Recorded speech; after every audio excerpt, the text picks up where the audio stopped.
Laura, tem como eu usar os 5 tópicos comuns na matemática? A resposta rápida é sim, você pode usar os 5 tópicos comuns para qualquer assunto e para qualquer matéria. Se você não entendeu nada do que eu disse aqui, eu vou te explicar rapidamente. Nesse momento, eu estou fazendo uma série lá nas minhas outras redes sociais, tanto Instagram quanto TikTok, onde eu estou fazendo uma série de vídeos ensinando você a desenvolver a sua inteligência. E um dos vídeos é sobre os 5 tópicos comuns da dialética, a paixão da minha vida, que é a melhor ferramenta para análise e aprofundamento de qualquer conteúdo. Eles são definição, comparação, relação, circunstância e testemunho. No vídeo da série, eu aplico um exemplo de humanas, eu falo sobre a Revolução Francesa, mas surgiram muitas dúvidas se isso se encaixaria dentro das exatas. A questão é que a gente precisa entender uma coisa que nós trabalhamos aqui nos meus perfis, mas a gente tem que ter o senso crítico. Isso se aplica à minha realidade?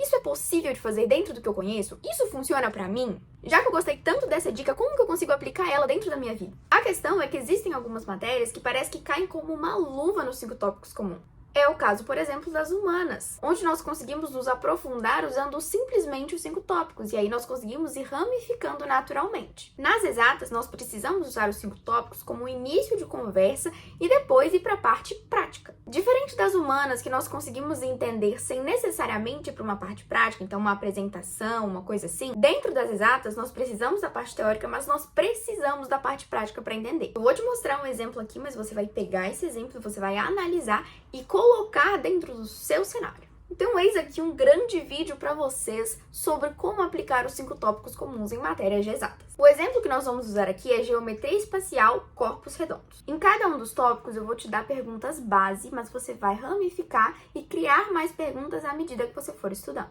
Então, na definição, você vai falar que tipo de problema é esse, quais são as partes da equação e da expressão. Nesse tópico 1, eu marquei quais são os tipos de problema dentro da geometria espacial. Depois, em partes da equação, dentro da geometria, eu não tenho essas equações de cara, então eu vou definir quais são as partes da geometria. E aqui, naturalmente, eu já vou definir a geometria que eu estou usando, que é a geometria espacial. Mas depois, você vai definir ponto por ponto o que é geometria. Você vai definir corpos redondos, e quando você ler sobre corpos redondos, você vai perceber que eles são cilindro, cone e esfera. E depois você vai definir cilindro, cone e esfera. Enquanto você estiver estudando, você pode continuar definindo termos. Nós não conversamos, não estudamos, não analisamos o que não está bem definido. Escuta o que eu tô falando. Depois que você definir termo por termo, você entender exatamente, muitas vezes, a etimologia da palavra, vai ficar muito mais simples. Principalmente se você tem dificuldade com exatas. No segundo tópico, que é a comparação, nós vamos perguntar como os termos dessa equação são similares a outros termos de outras equações, como eles são diferentes, como esse assunto que você está estudando agora é similar a outros assuntos que você já estudou. Então, geralmente, quando a gente está falando de geometria espacial, a gente já estudou geometria plana. Então, como que é a comparação de geometria plana para geometria espacial? Esses outros tópicos, o ideal é que você faça com as suas próprias palavras de início. Então, você não precisa escrever uma frase, eu posso simplesmente colocar aqui que a geometria plana, ela é 2D, então eu trabalho figuras no papel. Enquanto a geometria espacial, eu estou trabalhando 3D, eu estou trabalhando figuras com volume. Então, você vai desenvolvendo. Outra comparação, lá na definição de geometria espacial, eu percebo que tem corpos redondos e poliedros. Qual que é a diferença e similaridade entre eles? Então, você vai criando suas próprias perguntas. No terceiro tópico, que é relação, eu estou falando de causa e consequência. Então, as perguntas podem ser: que tipo de números eu vou usar nessa operação? Qual deve ser a primeira operação para eu resolver esse problema? Como a resposta do problema deve se parecer? Depois de qual equação eu vou fazer primeiro? Qual eu vou fazer em seguida? Por que eu vou fazer essa equação? O objetivo dos 5 tópicos comuns é você fazer uma análise, a dialética do trivium. Rapidamente, o que é o trivium? Gramática, dialética e retórica. Na gramática, você vai entender do que se trata. Na dialética, você vai fazer uma análise crítica daquilo. E na retórica, onde você pode compartilhar. Óbvio que dentro do trivium tem muito mais coisas, mas a gente vai focar aqui nos 5 tópicos comuns da dialética. Então, à medida que eu for estudando, eu vou saber que o primeiro passo é eu encontrar o raio da base ou da esfera. Um ponto interessante é que os 5 tópicos comuns, eles podem ser alocados em diferentes etapas do seu estudo. Você pode usá-lo para guiar o seu estudo, então você seguir respondendo essas perguntas, ou você pode fazer a leitura do seu livro, assistir às aulas e depois responder os tópicos. Enfim, você pode escolher como ele melhor se encaixa para você.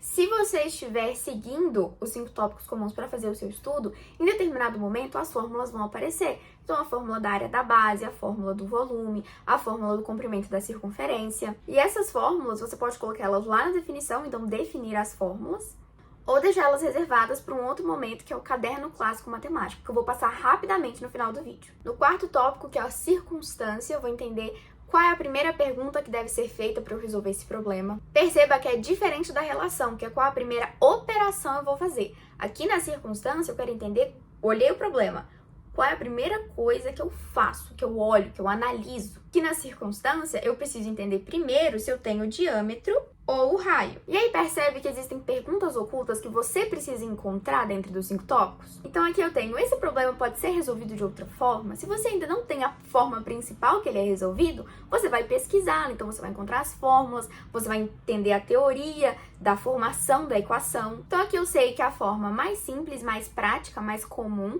é eu ir pelo diâmetro, pelo raio, pela altura e encontrando o que o problema me pede. Mas eu também posso usar os sólidos de revolução, onde eu vou usar o teorema de Pitágoras. Ou eu posso usar a razão de semelhança. Razão de semelhança? Nem sei se é razão de semelhança.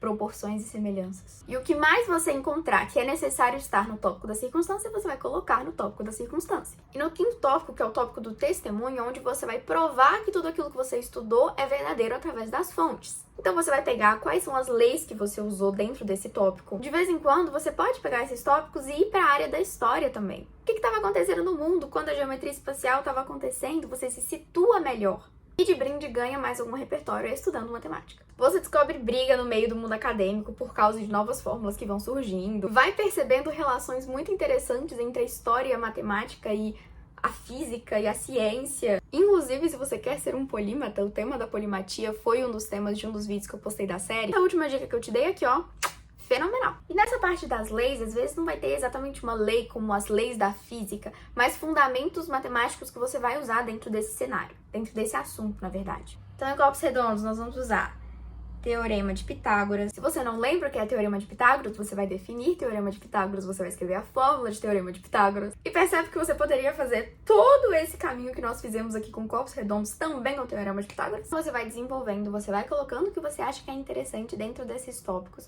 Aqui a gente descobre coisas interessantes, igual eu falei pra vocês. Um exemplo é que Arquimedes tinha tanto orgulho da descoberta que ele fez de que o volume de uma esfera é 2/3 do volume do cilindro, que ele pediu que essa figura fosse gravada no túmulo dele. Então pronto, nós estudamos matemática, a base, o início da conversa, pelos 5 tópicos comuns. E vocês têm que pensar que vocês vão fazer isso junto de um livro, junto com uma aula, junto com um professor. Então não serão simplesmente informações soltas e avulsas. E até mesmo se você for um autodidata, inclusive esse é o objetivo da educação clássica, você ainda assim tem que ter um professor. Esse professor sendo um livro, sendo seus pais, sendo um mentor. Então isso aqui não será uma coletânea de informações avulsas. Agora eu vou ensinar pra você rapidamente como que é o caderno clássico. Daria pra fazer um vídeo só sobre ele, mas aqui eu quero mostrar como que você pode sistematizar isso de uma forma ainda mais simples. Qual é o objetivo do caderno clássico? Garantir que você sabe o essencial. Então, o caderno clássico, ele vai ser dividido em partes e algumas delas você faz antes de estudar, outras você faz durante o estudo e outras você faz depois que terminar.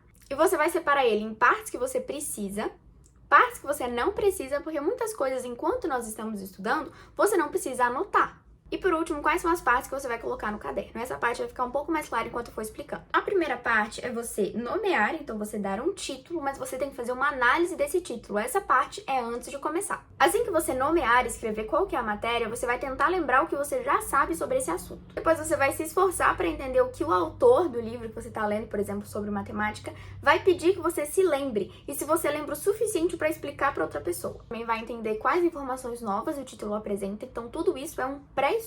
A segunda etapa do caderno clássico é onde você vai revisar brevemente, não é para você gastar muito tempo, não é para ser um grande parágrafo, uma outra página, o que você já sabe sobre esse tópico. Então, você está lendo, você está estudando, você está entendendo a matéria nova, e aí sim você vai colocar aqui o que é novo. O objetivo aqui não vai ser explicar a matéria, mas é você sintetizar aquilo que você aprendeu. Depois você vai colocar as definições dos termos-chave, do vocabulário, de fatos que você precisa saber, e você vai deixá-las em destaque. Você vai colocar um marca-texto, vamos dizer assim. Então nós teremos o que eu chamo carinhosamente de caixa da memória. Esse não é o nome usado nos livros que ensinam educação clássica, mas é o nome que eu tô usando para você entender melhor, tudo bem? É onde você vai colocar exatamente em uma caixinha o que você precisa memorizar. Colocar leis, vai colocar fórmulas, vai colocar regras. Os últimos 3 passos são desenho, não existe caderno clássico sem desenho, você precisa desenhar para visualizar. Depois você vai escrever os exemplos, aqueles exercícios resolvidos dos livros, sabe? Mas o ideal aqui não é você copiar o exercício resolvido, mas refazer. E por último são as notas, onde você vai colocar anotações para você, pensando nas suas dificuldades. E depois, meus queridos, vocês vão passar para os exercícios, porque não tem para onde fugir. Com isso você terá um lindo caderno clássico. Ai, Laura, mas é muito pouco. Faz mais. Eu tô te dando aqui um modelo. Eu sempre escrevo mais, meus cadernos clássicos, eles são sempre maiores, porque eu tenho mais dificuldade com matemática do que com outras matérias. Então eu preciso descrever mais. Então você vai usar isso daqui, você vai adaptar para o que funciona para você. Mas agora você sabe muito mais do que apenas fórmulas. Você tem uma visão completa de todo o assunto. E esse é o objetivo da educação clássica e é assim que nós estudamos exatas dentro da educação clássica. Se você gosta desse tipo de assunto, gosta de educação clássica, então você precisa me seguir nas minhas redes sociais, tanto Instagram, quanto TikTok, quanto YouTube, é todo o mesmo @LauraBrasilMendes. Eu vou falar ainda muito mais sobre os 5 tópicos comuns, posso trazer outros exemplos aplicados, vamos falar sobre trivium, vamos falar sobre intelectualidade, vamos falar sobre inteligência, então se é isso que você quer, aqui é o seu lugar.